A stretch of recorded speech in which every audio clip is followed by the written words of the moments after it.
Hi.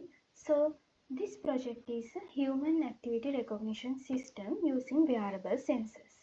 The main goal of this project is to identify 6 different human activities such as cycling, push-up, run, squat, tennis and walking. In order to collect sensor data for this project, it uses 5 different accelerometer sensors, and each of these accelerometer sensor gives three measurements as X, Y and Z. So overall there are 15 measurements.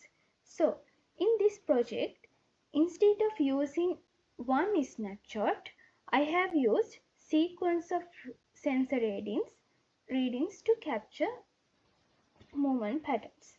So first of all, I have import libraries here, and then here I have set my file paths and I have loaded my data into this notebook. So before the pre-processing and training, I need to clean the data set, as I have to remove unnecessary spaces from column names and also to remove missing values. So after cleaning my data set, so I have loaded and the summary is here, and then I have split my data into 3 parts as training data, validation data and also testing data. Here for training data, I have used 70% of my data set, and for validation I have used 15% of data.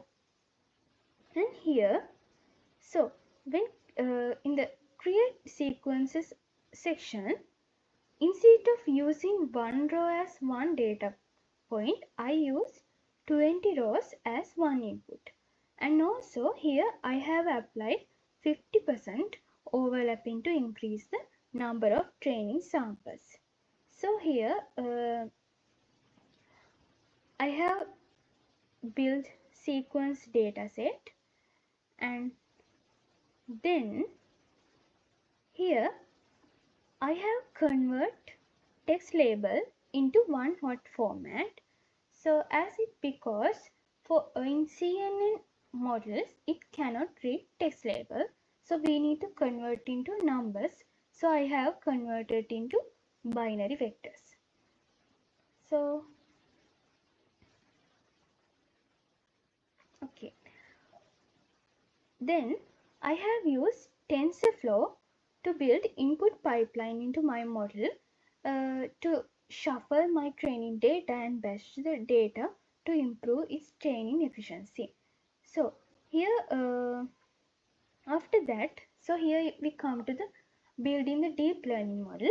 So I have used 1D CNN, and also this model includes conversion layers, pooling, batch normalization, dropout and dense output layers. So here the summary of my deep learning model, it's here. And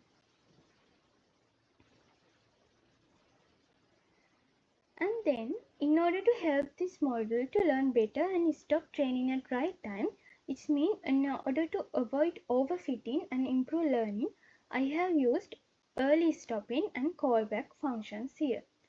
And so as you can see in the model training, I have trained this model over the epochs, and it shows that the model was stopped early at epoch 22.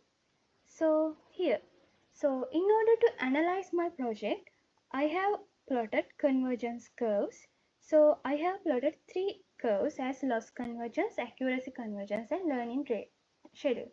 So in here loss convergence curve, though at the beginning there is a high loss, over the period the trend in loss is decreasing and also the validation loss.